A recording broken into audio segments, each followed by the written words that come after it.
Simon Corney talking to Latics Player today. Simon, you've been very vocal about the Bury game. I thought you might start with that, Gordon. Yeah, I tell it how it is. We were poor. It's not a secret. It's over and done with, though. At the same time, we move on, or we have already moved on. I suppose we can come to the Tranmere game in a minute. But I was upset at that game, and I'm a fan like everybody else. I want to win. I can take losing. I have no problem with that at all, but not in the manner we lost. It just was not acceptable to me. We pay these players good money. They get appearance money, they get win bonuses, they get all sorts of other goodies, shall we say, that other people don't get in the workplace. And I want in return them to absolutely leave nothing on the table for 90 minutes. And we didn't get that. And there's no excuse for it. I don't want to see it again. You're not falling out with the manager or anybody at the club. You're just getting it off your chest, really, aren't you? Yeah, not at all. I think one or two of the players probably stayed away from me the next day, but I haven't fallen out with the manager. It's all documented. Paul and I have a very good relationship. Doesn't mean I have to agree with everything Paul does, and I can assure you that Paul does not agree with everything that I do. But there comes a point when enough is enough, and you just have to say, look, we need to sit down and look very closely at what's happening, because we are getting dragged into a relegation battle. There's no two ways about it. We go away to Bournemouth, which is a very tough game. Traditionally, or should I say under Paul and the current management team, the last 2 seasons, we all know from January onwards we've struggled. We may not have 3 of probably our very good players in the team, and it is a concern to me, and I don't want to get to a situation where it's too late. So look, all these things are going around in my head. I still have faith in Paul, but we do definitely need to sort some things out. And Tranmere Rovers came on Saturday, and to be fair, they looked at top of the table side, and they're on the same type of budget as us. They're actually, believe it or not, speaking to their directors, I'm very close to one of their directors, and they told me that their budget is actually significantly smaller than ours. Now, I don't really care about budgets. As I said, there's a lot of teams out there who've got a much larger budget than we've got, than Paul has got, and there's also teams that have got a smaller budget than us, and Walsall have got a smaller budget, and Tranmere, as I said, to put that team together on a much smaller budget is a tremendous feat. I think that they are there on merit at the top of the table. I hate to say it, I think they were the better side. I'd like to have beaten them because they're a local team. I'd like to beat them more because it's under Ronnie Moore, but we didn't. I don't think we were particularly bad. I just thought they were very good, and on the day, they probably could have put a few past us. Certainly the last 10 minutes of the first half, they had 3 very good opportunities, and he came away with nothing. And I thought, well, it might be our day, but it wasn't meant to be. As last year, the FA Cup's going to be very important to Latics, isn't it? Hugely. Money. Yeah, hugely important to us.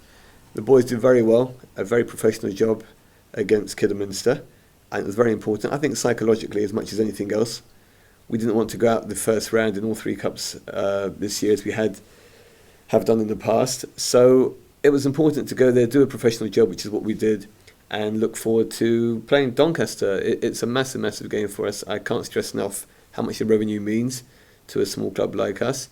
And as we all know, if you get to the 3rd round, if you're in the draw, it can lead to anything at all. Has the manager asked you for any more players? I know he asked pre-season for certain players and you supplied them. I think the manager's always looking for players. The manager will always tell you that this one's available and that one's available. But that's a strange thing. At the moment, if we were really honest with ourselves, where do we need a new player? I mean, on paper, this team is not a bad team. We all know that. And if you said to me, well, who would you like to replace in the team? I honestly couldn't tell you. I don't want to replace the forwards. I don't want to replace the wingers. I don't want to replace the central midfield. And the back 4 I don't want to replace. I think Bazans has been a revelation as well. I think Dina's been fantastic. So it's a mystery. Even if I said to the manager today, what do you want? Who do you want? What's he going to say to me? I don't think it's a question of bringing new players. In fact, I think our bench is very strong. I think Matty Smith has come on in a few games and done very well for us. You look at the bench, you either see Firminal Simpson, Carl Winchester, who I still think has got a lot to offer the club. You've got a great goalkeeper in Alex Cisak behind us. What more do you want? We've got a couple of kids we know. But if you look at the Tranmere bench, they had kids and OAPs.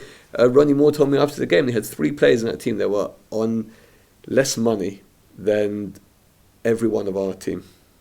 Now, you've asked for support from the fans, and they've shown it actually, because the gates are going up game by game. They really have it. It's strange. We are down near the bottom, as we know. There's no getting away from that. But the fans turned up for the Bury game, and the fans turned up for the Tranmere game. We could always do with more. I'd always like more, as you know. But they came along, they supported us, and I'm very grateful for that. It's a shame that we lost both games.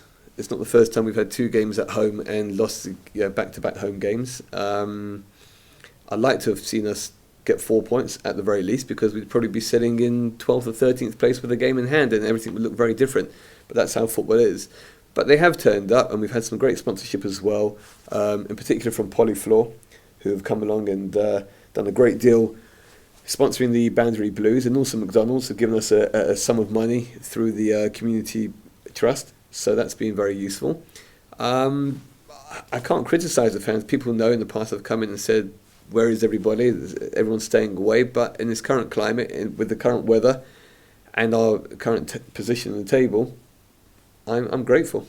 Polyfloor and McDonald's, new companies supporting Latics, and we need more of them really, especially to make this new stand, bring it to fruition. Yes, we do need more.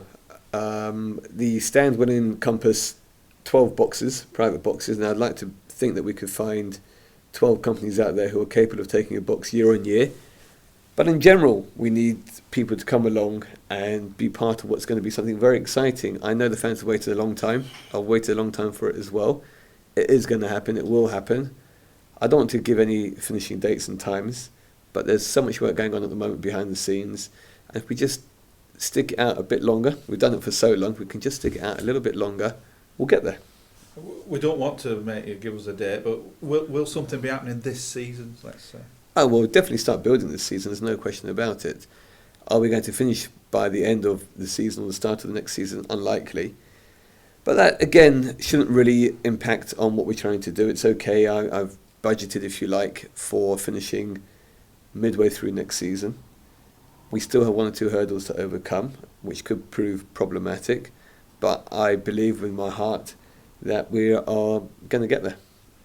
Now, I don't know if the fans know this, but you have to plan for next season. You have to start it now. And season tickets for next year, have we had any thoughts on those yet? We've had a few meetings. The board, Neil, Barry, Ian and myself have sat down on several occasions, and we're looking at different packages. Again, we're looking at various models that other clubs have used. We'd like to make it more affordable, if possible, for the fans, but it does depend on more fans coming in. It's like anything. If you can lower the cost but share it amongst more people, everybody's a winner.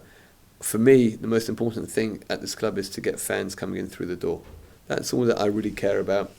The money will be what the money will be. The results will be what I can't really influence either of those. If we get a cup game, if we win, if we're 6th on the table or bottom of the table, that's not my department. But I want to see fans coming through the door. I want to see crowds of 6,000-7,000 again. So we're looking at different ways in which we might be able to structure something which will mean fans can come here for a reasonable price, and we'll get larger crowds coming, which will hopefully have a kick-on effect and galvanise the team. So I'm picking up on a hint. Surely we can't be dropping the prices, will we? There's a possibility, Gordon. I'd like to say something now, but I can't, because we are waiting for bits of information and other things needing to fall into place. But there's a possibility. Back to the football front then. One of the toughest trips of the season, Bournemouth on Saturday at Bournemouth, and they're flying under Eddie Howe. They really are flying. We've got 2 very tough games. Hartlepool's always a tough place. We don't do very well there traditionally. I'm sure they will have a new manager in time just for us, which always, again, gives the team a lift. Bournemouth, as you say, Gordon, they are flying. And actually, I expect Bournemouth to probably be right up there in possibly even automatic positions. So it's a tough game. We go away on Friday. It's a long trip down to a tough place. We've got our captain and vice-captain both missing from the game. I'm not sure. I think our captain anyway is going to South Africa again. And I just I hope the boys can respond. The boys that get given an opportunity to step into the place of Wes and Dean, it's their place to make their own. And if we get a good result, I'm sure they'll play against Hartlepool. So we'll see. And finally, in closing then, after Bournemouth and Hartlepool, it's Doncaster Rovers in the FA Cup, and must win, really. Really must win. Yep, I wouldn't want to lose that game, especially not at home. So call on the fans, get behind us in a fortnight's time, and let's hope for the best. As always. Who do you want in the third round? City at home. We'll finish on that.